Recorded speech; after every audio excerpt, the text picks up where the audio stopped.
Il n'y a pas d'autre façon de pouvoir concevoir le traitement des patients. Voilà ce que dit Hahnemann. C'est seulement par leur action dynamique sur l'énergie vitale que les remèdes curatifs peuvent rétablir et rétablissent réellement l'équilibre biologique et la santé. Nous avons bien sûr largement parlé de tout ça, mais ici je voudrais bien que vous compreniez une chose, c'est que je réinsiste sur cette notion de dualité qui est fondamentale. L'homéopathie efface la limite entre la maladie et l'état de santé, la limite entre le médicament et la maladie. Le médicament va pouvoir guérir parce qu'il va être capable d'insuffler une maladie artificielle. Donc en fait, c'est très important parce que dans la médecine, on est encore à la perception d'une drogue contre telle maladie, alors que tout ce que nous faisons, c'est de constater qu'il y a un défect sur le plan dynamique et que nous allons pouvoir juste le corriger par un autre défect qui va venir l'extirper, point à la ligne. Il faudra donc cette notion d'assemblable, on va y venir petit à petit dans un moment, ça sera après le paragraphe 21. On brûle, on arrive. Retenez donc bien que toutes ces dualités vous permettent de comprendre qu'on nage dans quelque chose qui est dynamique du début jusqu'à la fin.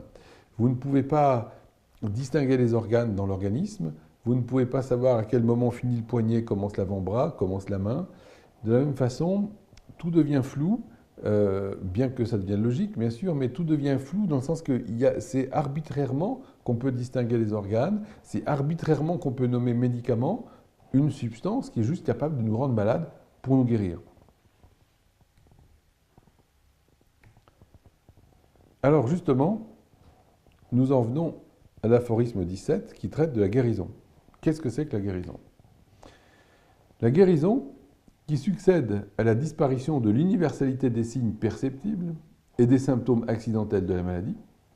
Donc, la guérison, elle va être signée par le fait que l'ensemble des symptômes perceptibles du patient et les symptômes de la maladie vont avoir disparu.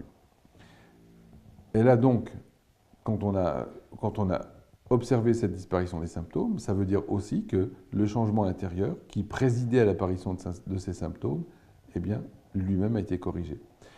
Donc ça, c'est vraiment encore un paragraphe très important et il faut vous l'approprier. Lorsque Hahnemann a fait ses premières guérisons, on lui dit « Monsieur, vous avez juste enlevé les symptômes » parce qu'il n'avait pas de théorie à fournir.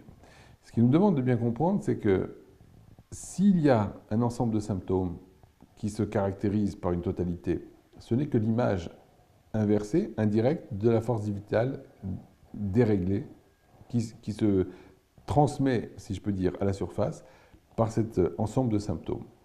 Lorsque cet ensemble de symptômes disparaît, il est donc logique d'inférer que la correction a été apportée sur le plan dynamique.